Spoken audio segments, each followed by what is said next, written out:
no existe nada en el mundo que tú siembres 2 kilos y se convierta de 10 a 12 kilos en 5 días y ganes una proteína de un 27% en cebada y 24% en maíz. Entonces eso ha sido como lo que ha llamado mucho la atención de esta producción, que tú puedas tener hartos animales en pocos espacios y que también puedas tener comida todos los días de calidad sin necesidad de comprar por fuera otros subproductos.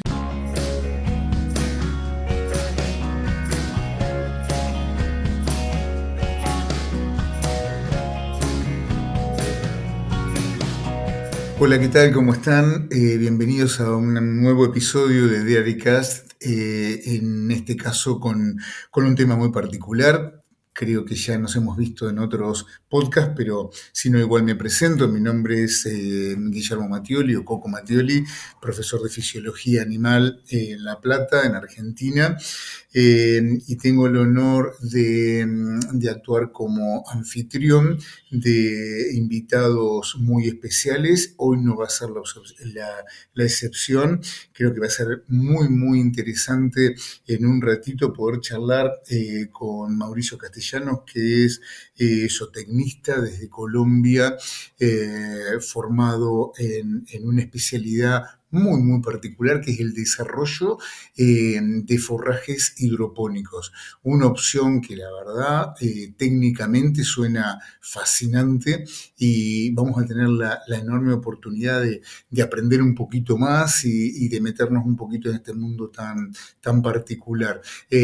Ante todo, bueno, Mauricio, muchísimas gracias por recibirnos, gracias por esta oportunidad, y me encantaría que ante todo te presentes como te gustaría que te identifiquen nuestros acompañantes que nos escuchen. Muchas gracias a ustedes por la invitación, muy contentos de poder contar esta historia tan maravillosa que empezó como proyecto de grado y se volvió empresa, emprendimiento líder ahorita en Colombia. Nos ha ido muy bien, hemos cruzado fronteras que no esperábamos con este tipo de desarrollo de tecnología y pues siempre logrando mitigar y buscar una solución que ha impactado mucho la producción ganadera, que es el limitante pues que tenemos todos los productores, que es sostener una productividad eh, con muy buena proporción proteica todos los meses del año, sin importar las condiciones climáticas que hayan en cualquier parte del mundo. Nosotros iniciamos este proyecto primero basado en la producción equina. Somos caballistas, productores equinos de mucho tiempo. Buscamos bajar costos en la alimentación y sobre todo pues no pensábamos que al luchar por este proyecto, que lo vimos en otro país, pero con tecnologías demasiado costosas, intentamos hacerlo a lo más económico posible que se pudiera, con materiales económicos, sin necesidad, pues obviamente, de tener luz LED, sino que usar la luz propia de día a día para que sacáramos un producto de calidad y tuviéramos el costo-beneficio de la mano para poder alimentar animales de mejor calidad, pero a bajo costo. Eso ha sido lo que nos ha impulsado mucho para que toda la producción, tanto ganadera como porcícola, como equina, como avicultura, todo animal herbívoro tenga este tipo de alimentación que le representa muchos beneficios al campo como tal y es una alternativa muy interesante cuando miras hacia el futuro lo que está pasando hoy en día.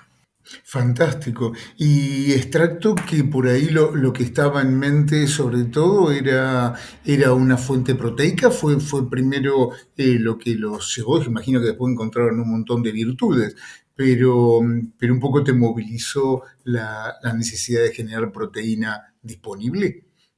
¿O era todo? Buscábamos lo más costoso, que es la proteína en el mercado actual de los alimentos concentrados, es lo más costoso, y que el animal comiera verde estando en estabulación. Entonces nosotros dijimos, bueno, démosle a la alimentación verde al animal, porque el animal cuando está confinado con alimento seco, en este caso el caballo, que es monogástrico, pues tiene mucho problema de cólico y impactación abdominal. Entonces queríamos quitarnos también ese tipo de problemas que se nos estaban presentando alimentando con alimentos secos, y al alimentar con este alimento verde, pues nos quitamos muchos problemas que se venían teniendo con la alimentación tradicional. Pero si lo hacíamos con un pasto de corte o lo hacíamos con otro tipo de verde, nos demoraba mucho más tiempo, teníamos que tener una mano de obra adicional. Entonces vimos esta alternativa como la alternativa más rápida y eficiente, como ninguna alimentación que tú puedes ver que se saque comida, que ahorita sacamos tapetes en 5 días. Entonces nosotros sembramos 2 kilos de cebada o de maíz en la bandeja, hacemos un sistema hidráulico con unas bandejas en un espacio para que tengamos todos los días del año alimento fresco. Entonces, digamos, si tú siembras 10 bandejas para 10 animales, te consumes esas 10, al otro día ya vienen creciendo las demás bandejas, entonces tú siempre vas a tener comida todos los días fresca, de calidad, y la planta va a botar su mayor expresión porque está bajo efecto invernadero y le estamos brindando los riegos necesarios y su secado correspondiente para que sus virtudes proteicas y nutricionales pues sean de la mejor calidad. En el día 7, 8 o 10 ya la planta empieza a tener un desbalance como tal, porque pues entre más crece, al igual que un pasto de corte o que cualquier tipo de pastura, pierde su calidad nutricional. Entonces, los bromatológicos que hemos hecho, donde nos muestra la mejor calidad de proteína y multivitamínicos, es entre los 5 a los 7 días. Wow, perfecto. Y eso hace que, ya un poquito llevando, orientándote para el lado de producción de bovinos y sobre todo de lechería, eh, eso hace entonces que este sistema sea ideal tenerlo, desarrollarlo dentro de la propia finca o, digamos, desarrollarlo en un centro y luego transportarlo. ¿Qué es lo que ha resultado más práctico en ese sentido? Ha sido más práctico tenerlo en la propia finca, porque en espacios muy pequeños, en 132 metros cuadrados, se saca una tonelada de comida todos los días. Entonces, para 100 animales, tú en tu finca puedes tener 100 animales totalmente estabulados con este alimento sin tanto espacio. Entonces, eso ha hecho de que la gente monte su fábrica cerca a donde los animales vienen a comer todos los días para que el fácil acceso de la persona que está encargada del sistema pueda sacar fácil la comida y pues sea un manejo más práctico. Fantástico. Che, Mauricio, si me tengo que imaginar cómo es esa fábrica de alimento, me lo imagino como un invernáculo, un lugar, digamos, con techo de nylon que deje pasar de plástico, que deje pasar la luz. Contame más o menos cómo lo armas, cómo es una fábrica.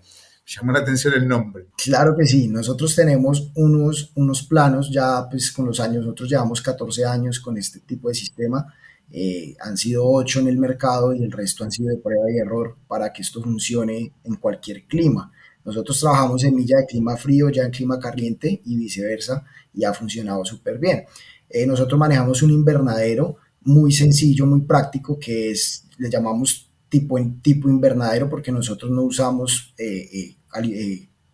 todo lo que son plásticos y que se usan en el invernadero costoso, y no usamos un techo en zinc encerrado por sus laterales con un plástico con polisombra. Ya dependemos de cuando estemos en el lugar, si ventea mucho, si la luminosidad es escasa, buscamos jugar con eso para que funcione bien de acuerdo cuando haga sol, cuando haga lluvia. Somos como ese termómetro humano en el lugar para que sepamos qué vamos a hacer antes de iniciar la producción. Entonces es un techo de zinc con laterales, como te había comentado, un piso en cemento con un desnivel para recircular el agua en el mismo sistema, para no botar el agua, y un punto de agua y un punto de luz, y el resto ya pues son los materiales que utilizamos como PVC para realizar todo el sistema. Y eso es lo que nosotros usamos en la parte de obra civil que le llamamos nosotros. Wow, qué interesante. O sea, el techo no es permeable a la luz, solamente los laterales. Los laterales, sí. Porque nosotros lo que hacemos es hacerle como un efecto tierra a la semilla para que el proceso fotosintético de ella salga a buscar luz, entonces salga más rápido. Por eso un tapete te crece en 5 o 6 días. Si nosotros le ponemos mucha luz, pues la planta se va a atrasar y no va a tener un crecimiento tan corto, tan rápido. Entonces, nosotros lo que hacemos es estresar la semilla, que no haya ni tanta humedad ni tampoco mucho secado, pero que al mismo tiempo la planta ejerza su mayor función foliar y radicular para que cree ese tapete que es como un colchón, que es el que se usa para que los animales coman y no se desperdicie nada. Este episodio es presentado por Trau Nutrition, líder mundial en nutrición animal. Somos una empresa global basada en ciencia que brinda soluciones ajustadas a cada necesidad.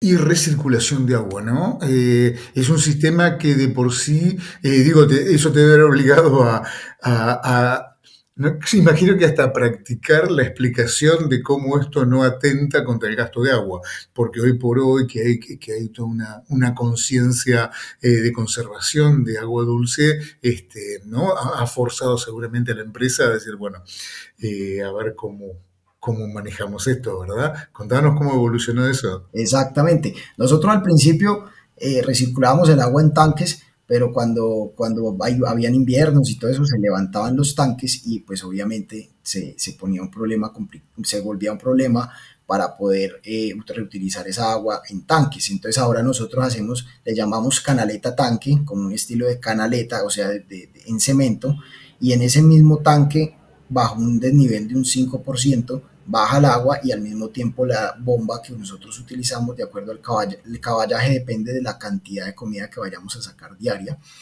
Nosotros hacemos un sistema hidráulico y en esa canaleta recirculamos el agua. Entonces, mientras el sistema chupa el agua necesario para que los riegos en todas las bandejas sean eficientes, al mismo tiempo esa agua está volviendo a retornarse. Nosotros podemos utilizar el agua de 3, 4 días hasta mucho más días, pero todo depende del cuidado del aseo del operario para que el agua no se va a contaminar por ningún motivo, porque uno de los problemas más grandes de este sistema es la contaminación por hongos. Ah, bien. Contaminación con honguitos entonces del agua. Eso los obliga a estar controlando. ¿Cómo te das cuenta? ¿Son visibles o tenés que ponerle algún indicador? Cuando tú inicias un sistema hidropónico de estos, los limitantes más frecuentes que tiene la gente, que pues a veces lo hace para hacer ensayos y pruebas, es que en la producción, cuando no hacen las cosas bien, cuando no hacen los riegos adecuados, cuando no manejan una germinación adecuada, cuando no entienden qué necesita la planta, pues el exceso de agua que tú le puedas echar crea unos hongos. Y también mucho secado también crea unos hongos. Y cuando contaminas el agua, pues también puede haber unos hongos. Entonces, el cuidado básico como tal en una producción hidropónica, desde que inicias hasta final, es que el tapete salga sin hongos perfecto para que el animal no vaya a tener una intoxicación o un problema delicado. Ahí entonces hay un factor muy, muy importante a tener en cuenta. Y el otro, ¿cuál fue el secreto para lograr la producción? ¿Toda esa cuestión de manejo, de infraestructura o se trata del sustrato? ¿Es importante el sustrato sobre el cual crece la semilla? ¿Se trata de por imaginar algo, perdón, porque la verdad que no lo conozco, ¿no? Pero ¿es como imaginar un caldo de cultivo para que desarrolle o es simplemente agua? Solo agua. Nosotros hemos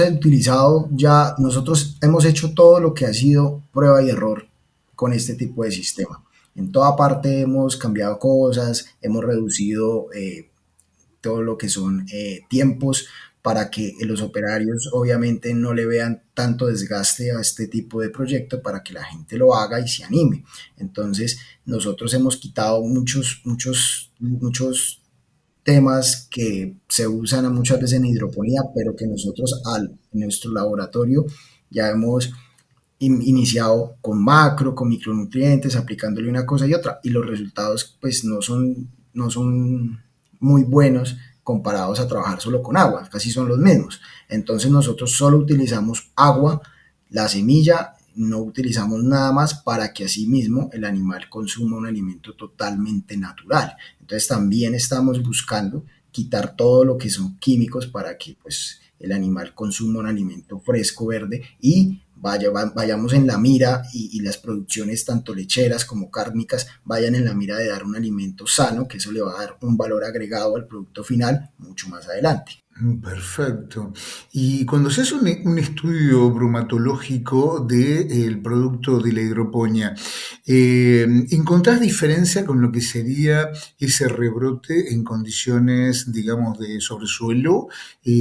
¿Algo que llame la atención? ¿O los asumís similares? Digamos que en el suelo la concentración de humedad que maneja la tierra pues le da a la planta una adaptación de que si llueve pues entonces se atrasa, si hay mucho calor también pues no va a crecer en las mismas condiciones óptimas.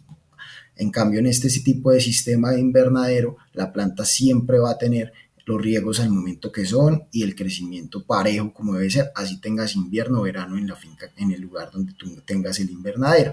Entonces, el aceleramiento y la ganancia de tiempo que tú tienes con este sistema comparado versus tierra, pues es demasiado, demasiado rápido. O sea, no existe nada en el mundo que tú siembres 2 kilos y se convierta de 10 a 12 kilos en 5 días y ganes una proteína de un 27% en cebada y 24% en maíz. Entonces eso ha sido como lo que ha llamado mucho la atención de esta producción, que tú puedas tener hartos animales en pocos espacios y que también puedas tener comida todos los días de calidad sin necesidad de comprar por fuera otros subproductos. Entonces, eso ha sido una de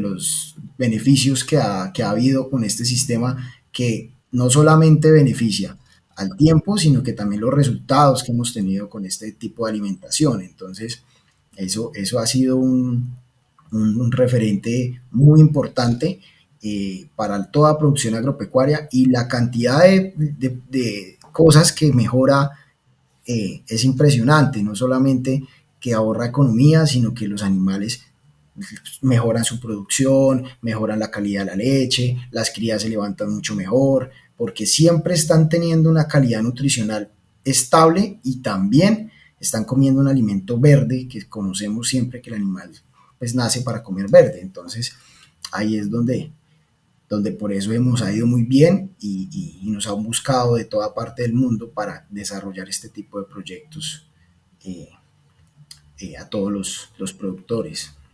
Yo creo que se me ocurriría cómo usarlo y aprovecharlo un montón. Eh, Ahora, digamos, ¿cuál podría llegar a ser el problema en un mal uso de esta hidroponía? ¿Qué errores puede llegar a cometer un productor? Parece bastante sencillo, ¿no? Pero, ¿qué errores puede llegar a cometer en el manejo de esta tecnología? Uno de los errores que más pueden tener si no tienen el conocimiento adecuado y la experticia técnica para desarrollar este tipo de proyectos es que la contaminación de hongos es una de las más rápidas, que tú en 2 días puedes ver que si no haces bien el proceso ya te va a salir la primera aparición de hongo.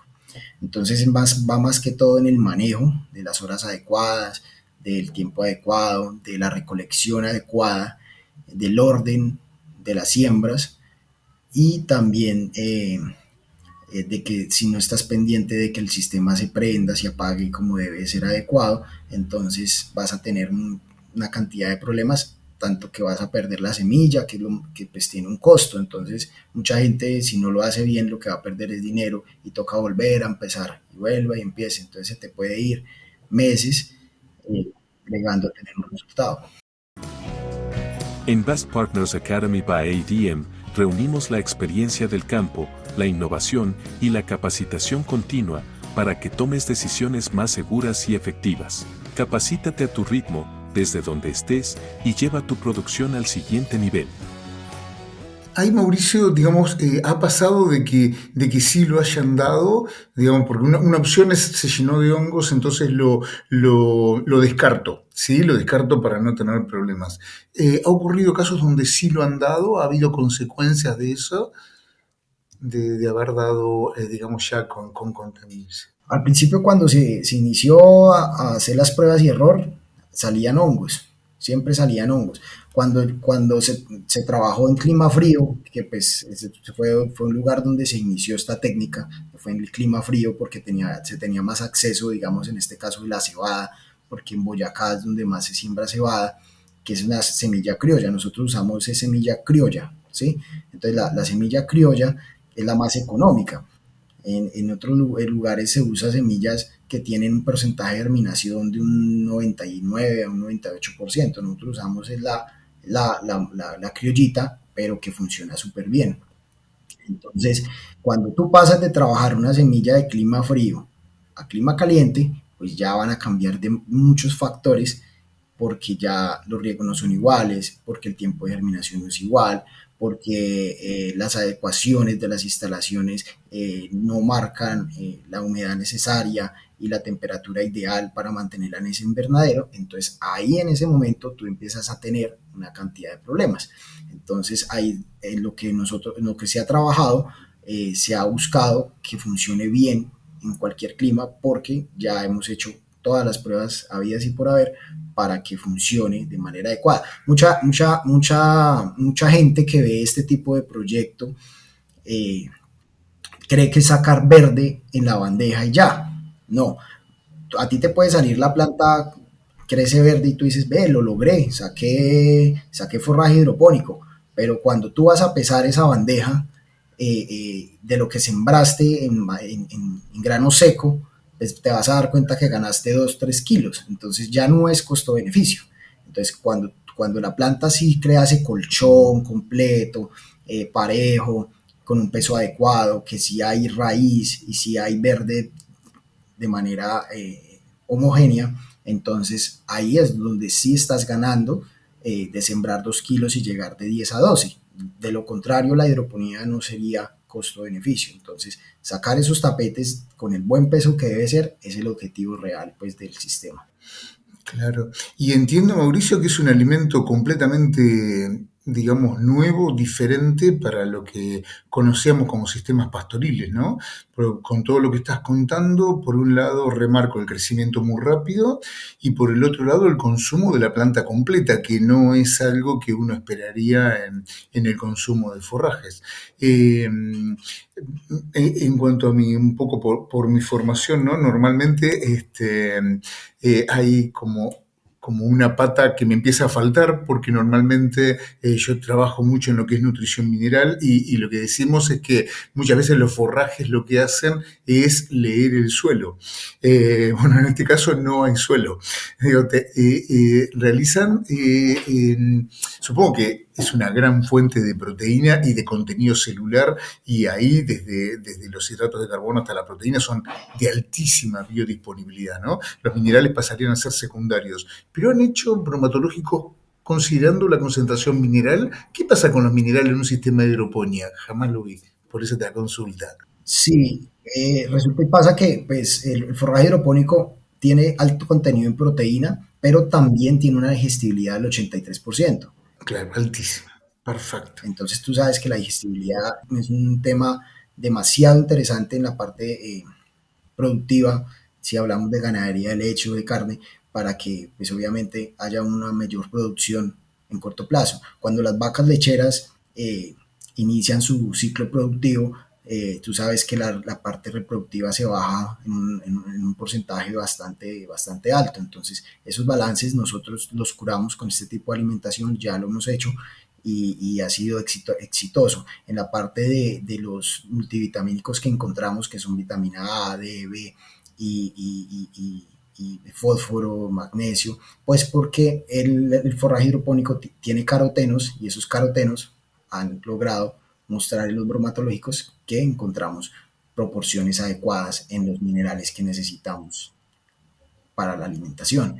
Entonces, ha sido ese uno de los, de los más importantes, porque no solamente es proteína de alta calidad, sino que también tenemos unos minerales, unos multivitamínicos demasiado interesantes en la alimentación. Y eso es muy difícil de conseguir en condiciones naturales. La verdad que se pierde muy rápido la concentración de beta caroteno. Imagino que deben tener también bastante vitamina E, eh, con lo cual es un aporte, sí, muy difícil de conseguir de otro modo. Si realmente es una fuente económica, es una alternativa desde el punto de vista técnico fantástica, ¿no? Y, digamos, una vez que las personas que desarrollan el invernáculo tienen ahí su producción, después requieren asesoramiento en su utilización, requieren permanentemente asesoramiento o normalmente ellos prefieren dejar en manos de su nutricionista, su nutriólogo, el uso de la hidroponía. Cuando ya nosotros no decimos, mira, tú quieres este sistema, entonces te lo monto y tú lo haces así y haces esto por la mañana, haces esto por la tarde y funciona bien. No, la idea es quedarse en la parte donde va a quedar el sistema durante unos 10 días para que la persona vea la calidad de producto que se saca, la persona pueda cerciorarse de que sí es lo que se está haciendo el ejercicio bien, y ahí después de eso se acompaña 2 años para que la persona, en caso de que tenga algún problema con el sistema, pues recurra a la experticia de nosotros para que pueda no tener ninguna dificultad en la producción y pueda seguir su consecución productiva sin parar. La idea es que no pare, no se pare nunca. Entonces, hay dos opciones. Una que ha funcionado muy bien es darlo fresco, como se pica en una máquina para que el animal no lo vaya a desperdiciar en el comedero como tal. Y otra es en poder hacer silo de maíz o de cebada o de trigo para que las personas puedan guardar también un silo de buena calidad. No va a ser la misma calidad nutricional igual que es el alimento fresco, pero tiene esa opción el productor de, digamos, tener una planta de 1 tonelada, sembrarla toda, esperar que crezca, ensilarla, guardarla y usarlo para momentos difíciles del clima. Sí, porque Mauricio estaba pensando en que normalmente, obviamente cualquier productor, una vez que empieza a tener, por cuestiones climáticas, forraje joven en el campo, posiblemente la demanda sobre el hidropónico es menor. Ahí lo que recomendás no es dejar de producir hidropónico, sino generarlo, seguirlo produciendo y generar reserva. Esa sería la salida técnica, digamos. Exactamente, tenemos esas dos opciones. Entonces, eso también ha llamado mucho la atención de este tipo de proyectos, porque tú no solo das fresco, sino que también tienes opción de poder guardar comida. Entonces, eso también le da a los productores un rendimiento mucho más óptimo, y que si lo comparamos con un silo o con un alimento seco o con, bueno, cierta variedad de comidas que se pueden utilizar para los productores ganaderos, pues a miras de que queremos alimentar mejor, esta es la mejor sostenibilidad nutricional que podemos tener en el mercado en este momento. Cuando suponete que vas a fabricar el silo, lo retirás y ¿cómo jugás con la materia seca? Más o menos hasta qué cantidad lo haces bajar para generar el silaje. Tú sacas el tapete, se le llama tapete porque es como un colchón, y lo cuelgas durante 2 días para que tengamos una deshidratación de un 50%, no total, de un 50%. Le hacemos que baje el porcentaje de humedad, porque el porcentaje de humedad cuando sale el tapete de la fábrica es de un 83%. Entonces hacemos que baje esa humedad, la máquina lo pueda picar de mejor manera y lo podamos revolver con fibra. Hay que tener en cuenta que este tipo de alimentación es muy rica en proteína, en digestibilidad y todo lo que te he nombrado anteriormente, pero no es la dieta completa del animal. ¿Por qué? Porque sabemos que todos los rumiantes necesitan una calidad de fibra óptima para que pues, podamos tener una digestibilidad adecuada. Como nosotros lo hacemos bajo efecto invernadero, no tenemos la luz del sol directa, que es la que da pues, la fibra como tal en, en, en los forrajes. Entonces nosotros jugamos con un 50 y 50, entonces mezclamos un tapete de 10 a 12 kilos con un pasto seco, con un heno, con un pasto de corte o con algo que nos dé una equivalencia en fibra, que sea económico también, porque acá lo que buscamos es bajar costos, y ya tenemos proteína, energía y fibra necesaria para la alimentación. Entonces, eso es lo que nosotros hemos usado y la dieta que nos ha funcionado muy bien. En todas las producciones, todas las dietas cambian, pero lo importante es tener una buena fibra con este tipo de producto y tenés pues un potencial nutricional adecuado. ¿Sabías que los primeros 30 días postparto pueden definir toda la lactancia? Una vaca que pierde condición, entra en cetosis o no adapta bien el rumen, arranca en desventaja, y eso se traduce en menos litros. En claves para una transición exitosa en vacas lecheras, el Dr. Pedro Meléndez te explica cómo manejar el pre y postparto para prevenir enfermedades y mejorar la eficiencia productiva. Busca el curso en campusbovino.com. Es online, flexible y 100% aplicable. Netius, la ciencia al alcance de todos. Ujú. ¿Le das algún rol importante a la inoculación?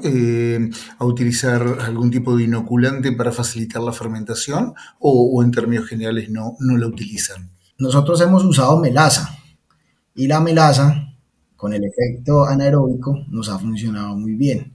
Eso nos ha dado, no, en el momento que abrimos un silo de maíz, que lo hemos hecho con maíz, ponle que a los 3 4 meses que hemos revisado, pues no ha perdido ni su olor característico de que está fresco todavía, entonces nos ha funcionado bien con melaza. Se puede hacer con otro tipo de cosas, pero la melaza nos ha cumplido una función de conservación adecuada. Y en términos generales, ¿dispones de esa melaza de manera sencilla?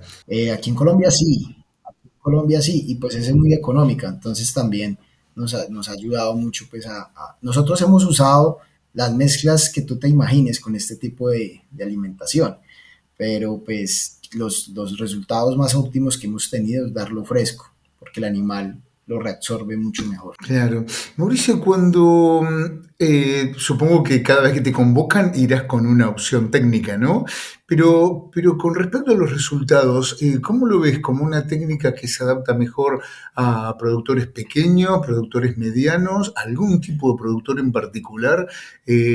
¿Cuáles son los factores, pero que vienen del lado de la demanda, que te dicen, bueno, te dice a vos, estas son buenas condiciones para que este sistema realmente rinda al máximo? En la producción grande o pequeña ha dado un muy buen resultado, porque siempre el productor, tanto grande como pequeño, siempre quiere más. Entonces, quieren tener más animales, quieren hacer crecer a futuro sus fincas, quieren tener la viabilidad de poder tener más animales en poco terreno y quieren siempre dar el mejor alimento.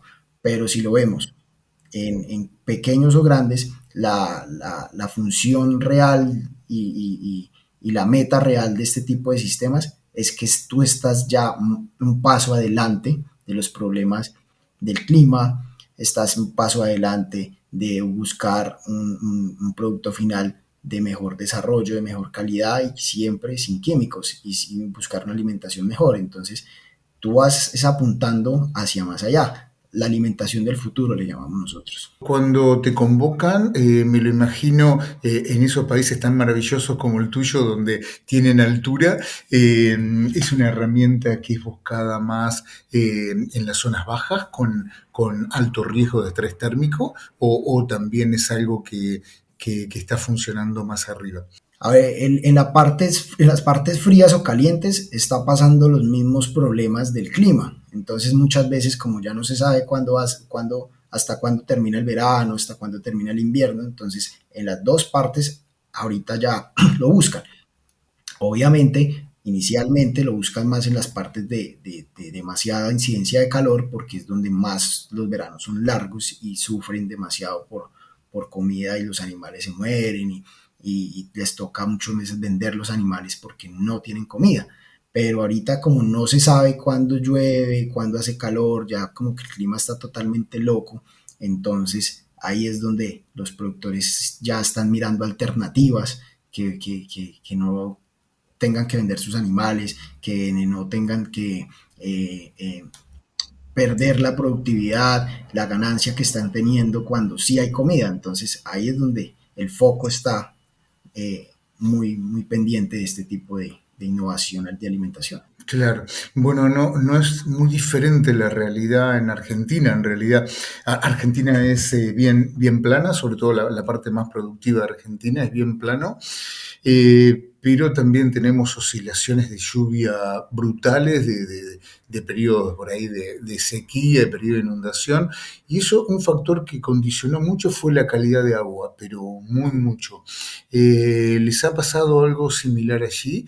En la época sobre todo de no tanta lluvia, tenemos muchos problemas en que perdemos calidad de agua, se nos vuelve más salina, se nos vuelve o sea, se concentra todo, aguas que de por sí a veces vienen, agua subterránea, ¿no? Que de por sí ya son complicadas. ¿Pasa algo similar por allí? Nosotros hemos trabajado todo tipo de agua. Nosotros hemos trabajado agua lluvias y nos ha ido muy bien. Hemos trabajado agua de pozos profundos y nos ha ido muy bien. Lo ideal es que no sea un agua estancada, sino que sea un agua que tenga algún tipo de grado de oxigenación para que funcione bien.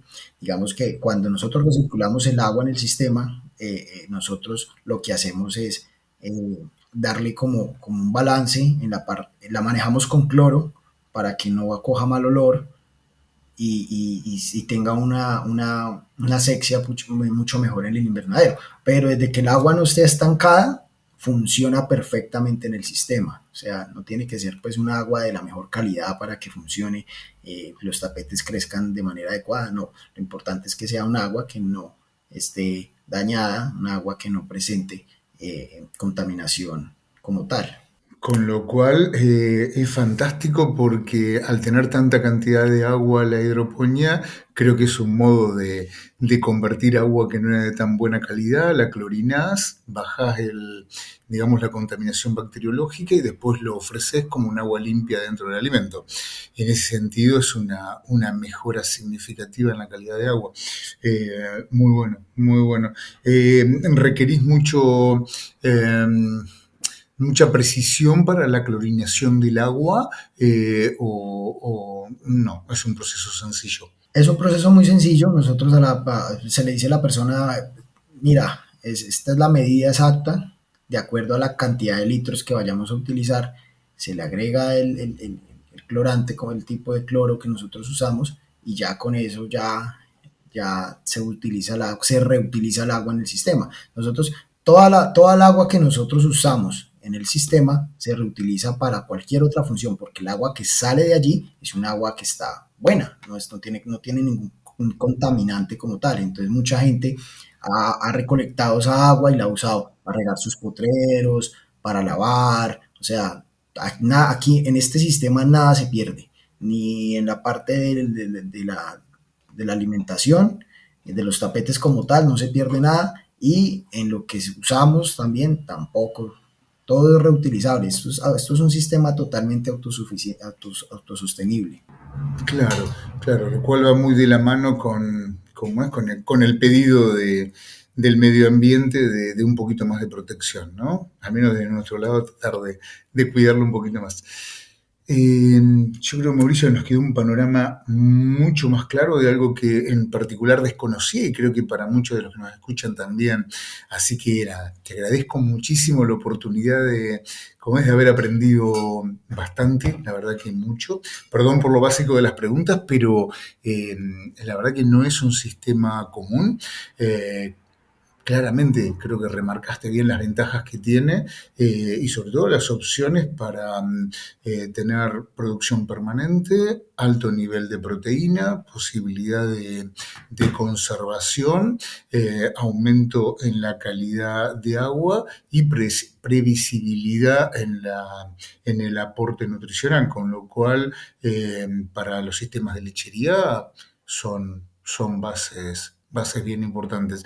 Así que nada, te agradecemos un montón la atención. Mil gracias por este rato y por habernos enseñado un poco este sistema que para muchos seguro que es muy nuevo. Muchas gracias. Gracias a ustedes por esta invitación y aquí estaré para lo que ustedes me necesiten si quieren seguir conociendo este maravilloso proyecto.